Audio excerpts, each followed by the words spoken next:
নমস্কার, আমি সোহেলি। আশা করছি সবাই খুব ভালো আছেন। ছন্দছাড়া ট্রাভেল ব্লগে আপনাদের সকলকে স্বাগত। আমি এখন রয়েছি শিলিগুড়ি থেকে 110 কিলোমিটার দূরে এমন একটা জায়গায়, যেটা হলো সিকিমের একমাত্র টি এস্টেট। আমার যে ট্রিপটা চলছে নর্থ বেঙ্গলের, সেটাতে আমি মনে করছি আমি খুব লাকি। তার কারণ পেছনে ম্যাজেস্টিক কাঞ্চনজঙ্ঘাকে রেখে সামনে কথা বলাটা বিশাল লাকের ব্যাপার। পেছনে চা বাগান, যদিও এখন চা তোলার মরশুম, তাই রংটা হয়তো একটু ধূসর লাগছে। আমি এখন রয়েছি সিকিমের টেমি টি গার্ডেনে। টেমি টি গার্ডেন সকলের কাছে একটা পরিচিত নাম এখন। এবারে টেমি টি গার্ডেনের সবথেকে যেটা ফেমাস এবং ওল্ডেস্ট রিসর্ট, সেটা হচ্ছে চেরি রিসর্ট। তো চেরি রিসর্টে রয়েছি। এখানকার সবথেকে ভালো, মানে 3rd ফ্লোরের দিকে যে ভিউ রুম, সেটাতে রয়েছি।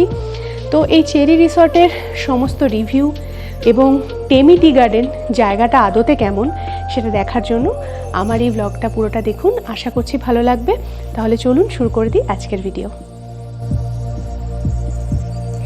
দূর পাহাড়ের গা বেয়ে নামছে হালকা রোদ্দুর, ঠান্ডা হাওয়ায় চায়ের পাতার গন্ধ। আর সামনে রয়েছে সেই মেঘ ছোঁয়া স্বর্গীয় কাঞ্চনজঙ্ঘা। এখানে দাঁড়ালে যেন মনে হয় জীবনটা সত্যি বোধহয় এতটাও জটিল নয়।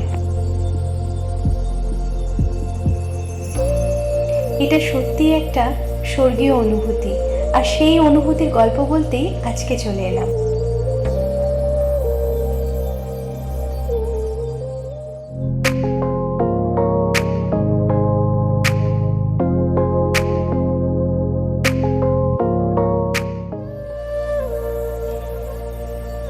বছরের একদম শুরুতেই আমরা বেরিয়ে পড়েছি সিকিমের বেশ কিছু ভীষণ সুন্দর জায়গায় সেলফ ড্রাইভ করে একটা ছোট্ট ট্রিপ করতে।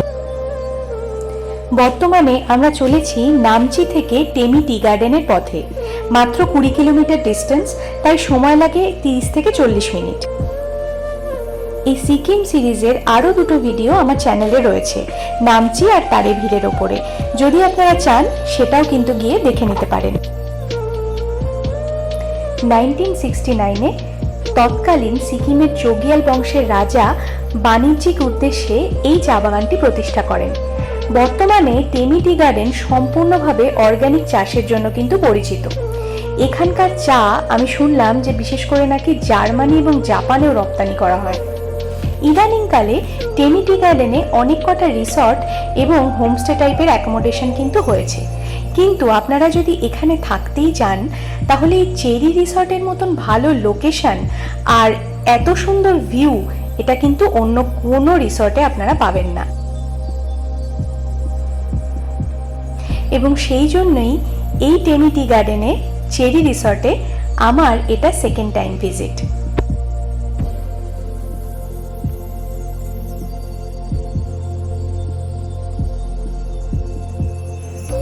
রিসর্টে ঢুকেই আপনারা দেখতে পাবেন এই বিশাল বড় সুন্দর সাজানো গোছানো রিসেপশন। আমরা এসেছি একদম সপ্তাহের মাঝখানে, তাই রিসর্টটা অলমোস্ট ফাঁকা। শুনলাম আমরা ছাড়া আর মাত্র একটা রুমে গেস্ট রয়েছে, তাই আমাদেরও পোয়া বারো। পেয়ে গেলাম 3rd ফ্লোরের ভিউ রুম। সিজনে বা উইকেন্ডে আমি চেরি রিসর্টের ভাড়া প্রায় 4000 অবধি উঠে যেতে দেখেছি, কিন্তু আজকে যেহেতু বললাম রিসর্ট একদম ফাঁকা, তাই আমরা 2500-এই রুমটা পেয়ে গেছি এবং তার সাথে ব্রেকফাস্ট কমপ্লিমেন্টারি। এটা হচ্ছে ওয়াশরুমটা। ওয়াশরুমে গিজার রয়েছে। এবার একটা ব্যাপার রয়েছে, আমরা এর আগে নামচিতে যে হোটেলে ছিলাম, সেটা হয়তো এর থেকে একটু বেশি ঝাঁ চকচকে। তার একটাই কারণ, এই চেরি রিসর্টটা কিন্তু অনেক পুরনো একটা রিসর্ট। আমি রিভিউতে দেখেছিলাম অনেকেই বলেছেন যে এই রিসর্টের একটু রেনোভেশন দরকার। সেটা হয়তো ঠিক, একটু মানে নতুনত্বের সাথে মানিয়ে চলার জন্য হয়তো একটু রেনোভেশন দরকার।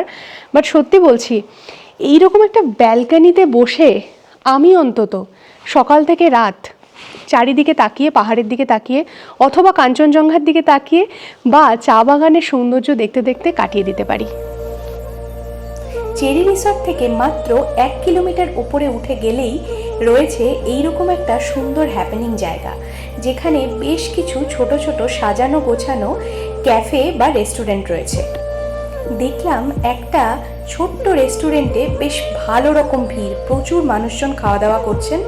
আমরাও ঢুকে পড়লাম। ঢুকেই দেখলাম বাঁদিকে দেখা যাচ্ছে কাঞ্চনজঙ্ঘা এবং সুন্দর সাজানো ছোট্ট একটা রেস্টুরেন্ট। আমরা অর্ডার দিয়ে দিলাম 2টো চিকেন থালি, কারণ আশপাশে দেখছিলাম সবাই ওটাই খাচ্ছিলেন। এটা একটা নেপালি থালি। এবারে খাবারের প্রেজেন্টেশন নিয়ে আর আলাদা করে কিছু বলছি না, কিন্তু প্রত্যেকটা জিনিস খেতে এত সুন্দর যে আমরা হলফ করে বলতে পারি যে এই গোটা ট্রিপের সব থেকে সুন্দর খাওয়া দাওয়া ছিল কিন্তু এইটাই। সব থেকে ইউনিক লাগলো এই যে ভাত দেখছেন, ভাতের মধ্যে ডালটা কিন্তু সেদ্ধ করা আছে, আলাদাই রকম খেতে।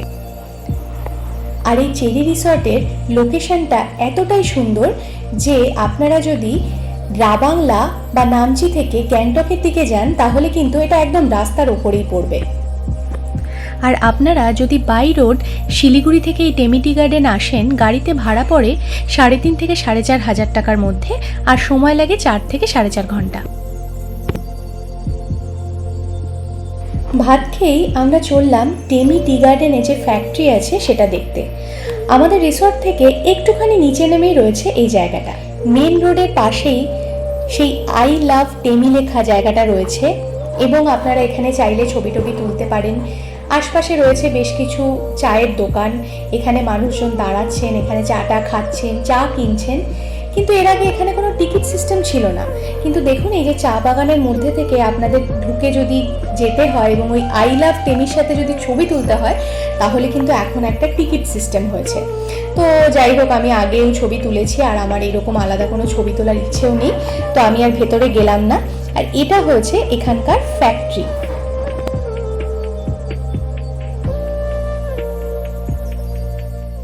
এখন বাজে মাত্র 5:30। আমরা চলে এসেছি এই যে দোকানটা সকালে আমরা ভাত খেলাম সেখানে। আমরা একটু সান্ধ্য স্ন্যাক্স আর চা খেতে চলে এসেছি। খুব সুন্দর লাগছে দেখতে চারপাশটা।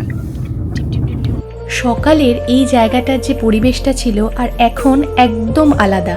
চারিপাশে শুনতে পাচ্ছি কোনো না কোনো ক্যাফেতে কেউ না কেউ গিটার বাজিয়ে কোনো গান করছেন। লোকজন প্রায় নেই বললেই চলে, বেশিরভাগ স্থানীয় লোক। আর ক্যাফেগুলোও ঝাঁপ ফেলার জন্য কিন্তু প্রায় প্রস্তুত।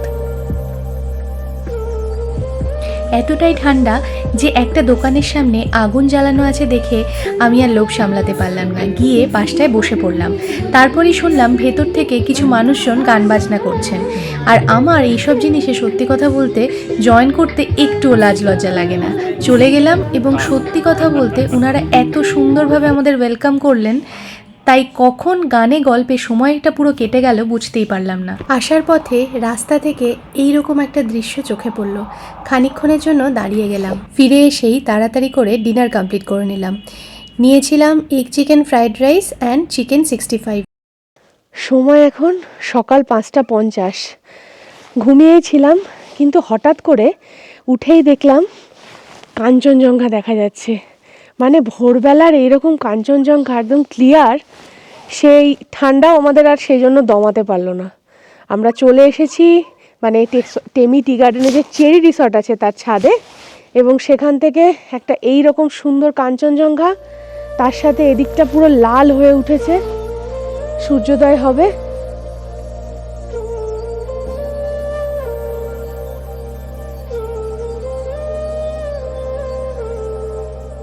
পাঁচটা 50-এ আমরা এখানে এসেছি এবং মোবাইলে দেখেছিলাম 6:27 সূর্যোদয় হবে।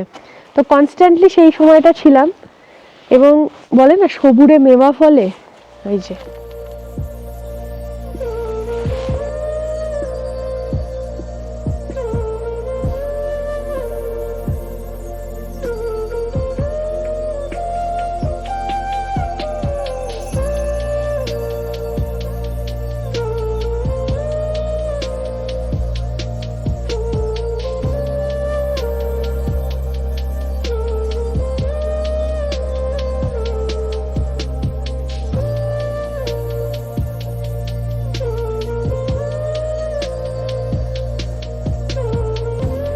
আর এই চেরি রিসর্টের সব থেকে যেটা ইউএসপি সেটা হচ্ছে এই ছাদটা।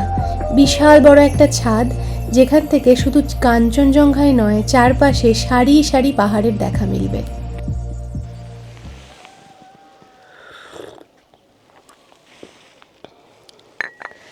সকাল সকাল 1 কাপ টেমিটিয়ে জাস্ট গলাটা ভিজিয়ে সামনে কাঞ্চনজঙ্ঘাকে দেখার একটা আলাদা অনুভূতি রয়েছে। চেরি রিসর্টের যে সাইডটা হচ্ছে কাঞ্চনজঙ্ঘা ভিউ রুমস, চেষ্টা করবেন সেই দিকে রুম নিতে। এবং এখানে 3টে ফ্লোর আছে, first floor, second floor, third floor. So third floor থেকে সব থেকে ভালো ভিউ পাওয়া যায়। তো এই যে দেখতে পাচ্ছেন, আমি দেখাচ্ছি,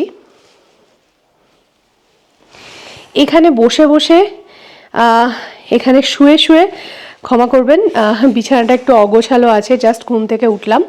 তো এইখানে কিন্তু এই রকম সুন্দর ক্লিয়ার কাঞ্চনজঙ্ঘা আপনারা দেখতে পাবেন। একটা জিনিস আপনাদেরকে আমি বলবো, ঠিক করেছিলাম এই ভিডিওতে। আপনারা অনেকেই বলেন যে আমি যখন কোনো রিসর্টে যাই যে আপনি তো এরকম ভাড়া বলেছিলেন, আমাদের তো এত বেশি বলছে। এবারে পাহাড়ের মোটামুটি ভাড়াগুলো কিন্তু ডিপেন্ড করে সিজন ওয়াইজ। যেমন আমরা এবারে এসেছি একদম, মানে যেটাকে বলবো একদম সপ্তাহের মাঝখানে, এবং ঢোকার সময় যিনি ম্যানেজার উনি বলছেন হ্যাঁ এখন তো অফ সিজন। কারণ যদি আপনারা লং উইকেন্ডে আসেন, একদম প্রপার মানে যে টাইমগুলো একদম ভীষণ ভিড় হয় সেগুলোতে আসেন, তখন অবভিয়াসলি এই ভাড়াটা হয়তো ডাবল হয়ে যেতে পারে। কিন্তু আপনারা যদি ফাঁকায় ফাঁকায় সেই একই রিসর্টগুলোতে থাকতে চান এবং সেম ফেসিলিটিস নিতে চান, এবং সবথেকে বড় কথা এত সুন্দর ভিউ দেখতে চান। কালকে যেমন আমরা নামচির চারধাম মন্দির গেছিলাম, ফাঁকাতে এত সুন্দর লাগছে। এর আগে আমি 2বার গেছি, তখন এত ভিড়, মানুষজন চিৎকার, মানে আমার মনে হচ্ছিল যে বাপরে এখানে এত ভিড়। কিন্তু কালকে সত্যি বলবো এত সুন্দর লাগছিল, পেছনে কাঞ্চনজঙ্ঘা, সামনে মন্দির। এবং আজকে এই যে চেরি রিসর্টে এসছি, হার্ডলি 1-2 রুমে লোক রয়েছে। সুতরাং কোনো কিছুতে মানে আপনাকে আগে থেকে মানে খাবার দাবার অর্ডার বলুন বা কিছু, তো সেরকম কোনো মানে চাপাচাপি নেই। তো এইটা হচ্ছে, কিন্তু আপনাদেরকে ডিসিশন নিতে হবে যে আপনারা কোন সময় আসছেন। সেটা একটু ওয়াইজলি যদি আপনারা চুজ করেন, আপনাদের ক্ষেত্রে কিন্তু বেটার হবে। এবারে আমরা যাব চিয়াবাড়ি রেস্টুরেন্টে ব্রেকফাস্ট সারতে। সকালে উঠলাম, উঠে সেই সোনালি কাঞ্চনজঙ্ঘা দেখলাম, সূর্যোদয় দেখলাম, তারপরে এখন গরম গরম ব্রেকফাস্ট। বোলাঙ্গা কি চেরি রিসর্টে খাওয়া দাওয়ার কোয়ালিটি কিন্তু ভীষণ ভালো, অ্যাটলিস্ট আমার তো খুব ভালো লাগে। তো এই রেস্টুরেন্টের মেনুগুলো আপনাদের একটুখানি দেখিয়ে দিলাম। আমাদের ব্রেকফাস্ট চলে এসছে, এই যে ব্রেড টোস্ট, তার সাথে আলুর পরোটা, জ্যাম অ্যান্ড বাটারও রয়েছে, আর এরপরে রয়েছে অমলেট। তো সেটা এখন তৈরি হচ্ছে। আমরা কালকে সন্ধেবেলায় এখানে চায়ের দোকানে কিছু মানুষজন, মানে স্থানীয় মানুষজনদের সাথে বেশ একটা গানের আসর বসিয়েছিলাম। মানে ওনারা ক্যারাওকেতে গান গাইছিলেন, তো আমরাও সেখানে জয়েন করি। তো মানে তাদের সাথে খুব একটা গল্পগুজব হয়।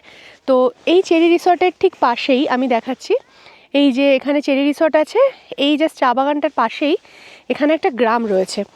তো ওনারা খুব করে বললেন যে সকালে একবার আমাদের গ্রামে আসুন, কারণ ওখানে বাচ্চারা সব অনুশীলন করছে খেলার।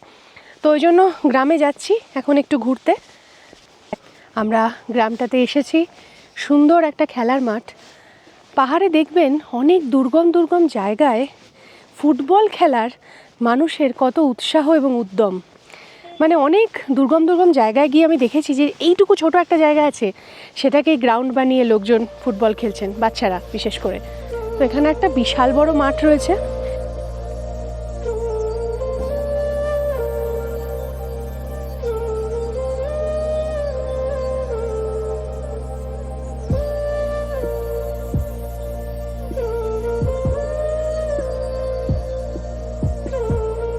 টেমি টি গার্ডেনের পাশে ছোট্ট গ্রাম এই লামাটারে কিছুক্ষণ সময় কাটালাম, স্থানীয় মানুষজনদের সাথে গল্প করলাম।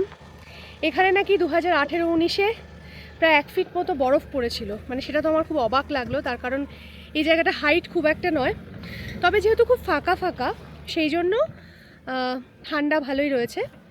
তো যাই হোক, একটা মজার কথা, কাল যখন রাত্রিবেলায় আমি ওই চায়ের দোকানে বসে গান গাইছিলাম, 2-একটা নেপালি গানও গেয়েছিলাম। তো ওখানকারই চায়ের দোকানের একজন স্থানীয় মানুষ সেটাকে ফেসবুকে লাইভ করেছিলেন। তো আমি যখন গ্রামের মধ্যে দিয়ে হাঁটছি, তো একজন মানুষ বললেন, মানে একজন দাদা বলছিলেন যে আপনি তো কাল গান গাইছিলেন, নেপালি গান, খুব ভালো হয়েছে। তো সবাই বলছিল খুব সুন্দর হয়েছে, খুব ভালো হয়েছে।